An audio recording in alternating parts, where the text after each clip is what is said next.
तारीख को दिन रविवार को दिल्ली के अंदर छत्रसाल स्टेडियम में पूरी दिल्ली की जनता के साथ आम आदमी पार्टी के राष्ट्रीय संयोजक आदरणीय अरविंद केजरीवाल जी जनता की अदालत कार्यक्रम करेंगे। आपको याद होगा जब केजरीवाल साहब ने इस्तीफा दिया था तो उन्होंने संकल्प लिया था, यह तय किया था कि अब पूरी दिल्ली में वो जनता की अदालत में जाएंगे। दिल्ली के जो 2.5 करोड़ 3 करोड़ लोग हैं उनके बीच में जाकर अपनी बात रखेंगे, क्योंकि माननीय सर्वोच्च न्यायालय ने उनको जमानत दे दी। प्रधानमंत्री जी ने जिन संस्थाओं को उनके पीछे लगाया था, ईडी सीबीआई को कुछ भी नहीं मिला उनके खिलाफ। देश की सर्वोच्च अदालत ने उनको जमानत दे दी। उसके बाद भी केजरीवाल जी ने कहा कि हम जनता से ईमानदारी का प्रमाण पत्र लेकर सत्ता में आएंगे। जब दिल्ली की जनता उनको ईमानदारी का प्रमाण पत्र देगी तब वो मुख्यमंत्री की कुर्सी पर बैठेंगे। मैं समझता हूं आजादी के बाद से लेकर आज तक एक भी उदाहरण आपको ऐसा नहीं मिलेगा जिसमें किसी मुख्यमंत्री ने इतना साहस दिखाया हो कि अपना पद एक बार नहीं 2 बार त्याग कर उसूलों और सिद्धांतों के लिए जनता के बीच में गए और चुनाव लड़े। पहली बार 49 दिन की सरकार से इस्तीफा दिया और इस बार इस्तीफा दिया। अब सबसे बड़ा प्रश्न यह है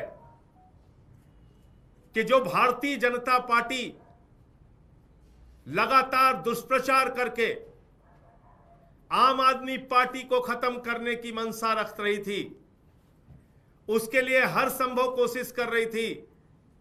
देश के प्रधानमंत्री नरेंद्र मोदी जी और अमित शाह जी ने कोई ऐसा तरीका नहीं छोड़ा जिसमें हमारे नेताओं को परेशान न किया गया हो, उनको गिरफ्तार न किया गया हो, उनको प्रताड़ित न किया गया हो, उनको तोड़ने की कोशिश न की गई हो। सब कुछ करके देख लिया, लेकिन अरविंद केजरीवाल और आम आदमी पार्टी चट्टान की तरह प्रधानमंत्री नरेंद्र मोदी और अमित शाह के सामने खड़े हैं, उनकी चुनौतियों का सामना कर रहे हैं।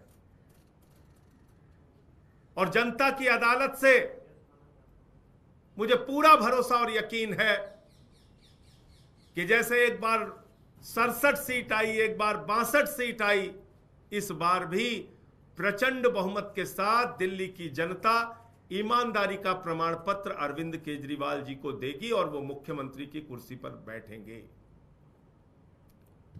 और यह विश्वास और भरोसा क्यों है? क्योंकि केजरीवाल साहब ने 10 साल के अंदर काम करके दिखाया है। दिल्ली में फ्री बिजली किसी गरीब आदमी के लिए सपना हो सकता है, लेकिन उस सपने को सच करने का काम केजरीवाल जी ने किया।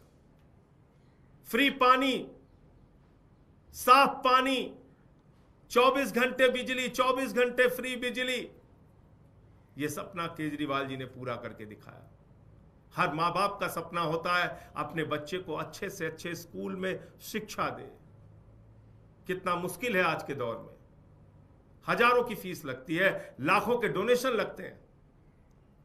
ऐसा विश्व स्तरीय स्कूल दिल्ली के अंदर बनाया जिसका उदाहरण आज पूरी दुनिया दे रही, सिर्फ हिंदुस्तान नहीं, पूरी दुनिया। गरीब आदमी का भी बच्चा आज अच्छे स्कूलों में पढ़ाई कर रहा है, सरकारी स्कूलों में पढ़ाई कर रहा है। आईआईटी में, मेडिकल में उसका एडमिशन हो रहा है। फ्री कोचिंग, ऐसे मेधावी छात्र जिनके पास पैसे नहीं होते कोचिंग करने के लिए, उनको आईएएस बनने का मौका मिले, पीसीएस बनने का मौका मिले, सिविल सर्विसेज में जाने का मौका मिले, डॉक्टर इंजीनियर बनने का मौका मिले, इसके लिए फ्री कोचिंग का इंतजाम कराया। माताओं बहनों के लिए बस की फ्री यात्रा, बुजुर्गों के लिए फ्री तीर्थ की यात्रा। और इतना ही नहीं, सब कुछ करने के बाद पिछले 10 साल से दिल्ली के लोगों का मुनाफे का बजट दिया।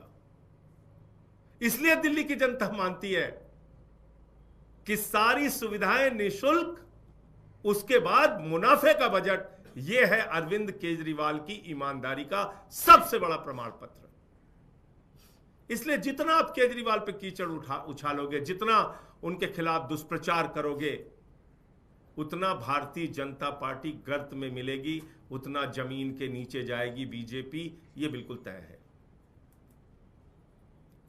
तो मैं दिल्ली के अपने सभी बंधुओं से, माताओं से, बहनों से, बुजुर्गों से अपील करूंगा, प्रार्थना करूंगा कि जो जनता की अदालत 6 अक्टूबर को छत्रसाल स्टेडियम में प्रातः 11 बजे से लग रही है, अरविंद केजरीवाल जो जनता की अदालत लगा रहे हैं, उस जनता की अदालत में आप भारी से भारी संख्या में पहुंचिए और केजरीवाल साहब के विचारों को, उनकी बातचीत को सुनिए और अपना प्रमाण पत्र दीजिए।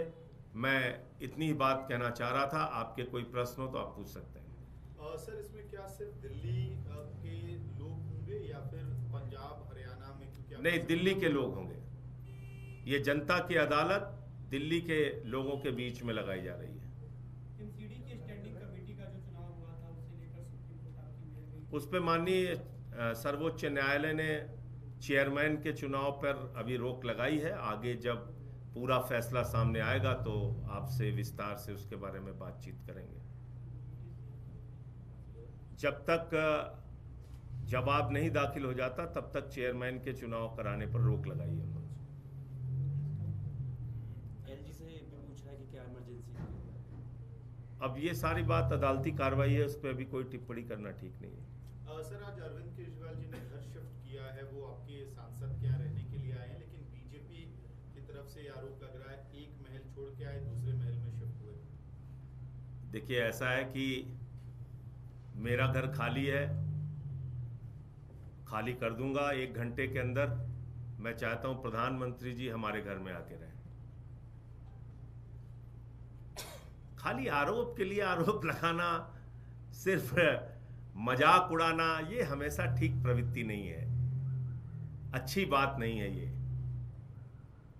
केजरीवाल साहब ने और हम सब ने बार बार ये कहा था, वो आवास मुख्यमंत्री का है, मुख्यमंत्री के पद से इस्तीफा दे दिया, उस आवास को उन्होंने छोड़ दिया, त्याग कर दिया। लोग तो अपने बंगलों से, घरों से, सुविधाओं से वर्षों वर्षों चिपके रहते हैं। ऐसे ऐसे नेता मैं जानता हूं, नाम नहीं लूंगा किसी का। तो भाजपाइयों से कहिए, प्रधानमंत्री जी अगर तैयार हो तो मैं अपना घर खाली कर देता हूं, आके रहें वहां पे। धन्यवाद।